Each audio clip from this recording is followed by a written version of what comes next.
नमस्कार, मैं तनुज दीक्षित और आप मेरे साथ देख रहे हैं इन खबर। सिसोदिया, संजय सिंह और अब अरविंद केजरीवाल।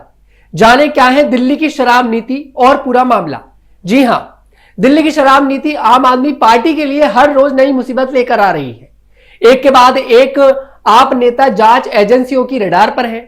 5 अक्टूबर को राज्यसभा सांसद संजय सिंह की गिरफ्तारी के बाद अब मुख्यमंत्री अरविंद केजरीवाल प्रवर्तन निदेशालय यानी कि ईडी के निशाने पर है।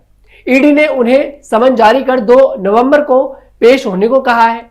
इससे पहले अप्रैल में सीबीआई ने उन्हें पूछताछ के लिए बुलाया था। उधर दिल्ली के पूर्व डिप्टी सीएम मनीष सिसोदिया को सुप्रीम कोर्ट से झटका लगा है। सुप्रीम कोर्ट ने उनकी जमानत याचिका खारिज कर दी है। सुप्रीम कोर्ट ने मनीष सिसोदिया को बड़ा झटका देते हुए माना कि जांच एजेंसियों ने उन पर 338 करोड़ रुपए के लेन देन को अस्थायी रूप से साबित किया है। आइए जानते हैं क्या है दिल्ली की शराब नीति जिसकी वजह से बढ़ती जा रही है आप सरकार की दिक्कतें।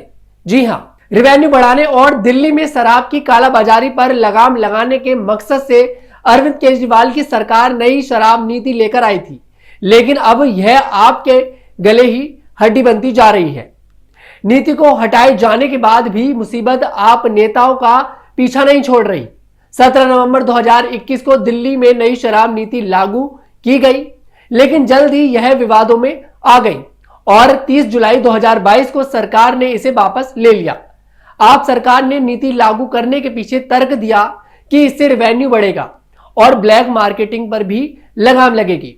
यह भी कहा कि ग्राहकों के लिए भी नीति फायदेमंद होगी। पॉलिसी के तहत शराब की दुकानें आधी रात को भी खुली रह सकती हैं और स्टोर अपने हिसाब से आकर्षक ऑफर देकर शराब की बिक्री कर सकते थे। पॉलिसी के तहत शराब की सभी दुकानों को प्राइवेट कर दिया गया। इसमें 32 जोन बनाए गए और हर जोन में 27 दुकानें खोली जा सकती थीं। इस तरह कुल 849 दुकानें खोली जानी थी। नई शराब नीति के तहत लाइसेंस की फीस भी बढ़ाकर 25 लाख से 5 करोड़ रुपए कर दी गई। कैसे शुरू हुई जांच, आइए आपको बताते हैं। नई शराब नीति लागू होने के साथ ही यह विवादों में आ गई और इसमें गड़बड़ियों की शिकायत की गई। लाइसेंस के दावों में बढ़ोतरी, कैबिनेट और उपराज्यपाल को बिना बताए नीति में फेरबदल और पैसों की हेराफेरी की शिकायतें की गई और विपक्षी दल भारतीय जनता पार्टी ने भी नीति को लेकर खूब सवाल खड़े किए। गड़बड़ियों की शिकायतों पर जांच शुरू हुई और 8 जुलाई 2022 को दिल्ली के मुख्य सचिव नरेश कुमार ने उपराज्यपाल विनय कुमार सक्सेना को रिपोर्ट सौंपी। रिपोर्ट के आधार पर उपराज्यपाल वीके सक्सेना ने सीबीआई जांच की सिफारिश की और 17 अगस्त 2022 को केस दर्ज कर लिया गया। नीति में पैसों की हेराफेरी भी हुई, इसलिए ईडी ने मनी लॉन्ड्रिंग का भी केस दर्ज कर लिया। मुख्य सचिव की रिपोर्ट में मनीष सिसोदिया और 3 अधिकारियों को नीति में गड़बड़ियों का आरोपी बनाया गया।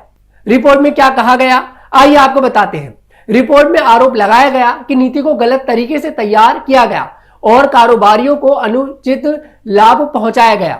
वहीं उपराज्यपाल और कैबिनेट की मंजूरी के बिना ही नीति में अहम बदलाव करने जैसे गंभीर आरोप भी लगाए गए।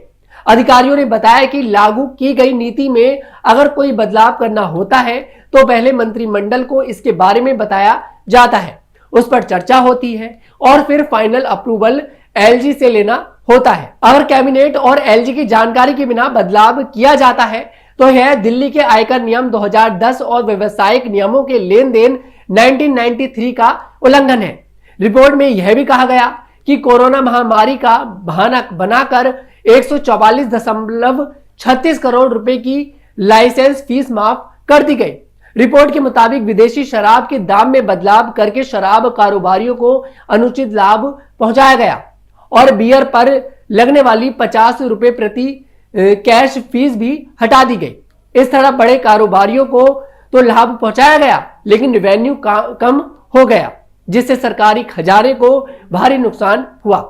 हालांकि आपने नीति लागू करने से पहले कहा था कि इससे रेवेन्यू बढ़ेगा। रिपोर्ट के मुताबिक शराब की बिक्री में बढ़ोतरी के बावजूद रेवेन्यू में 37.51% की कमी आई।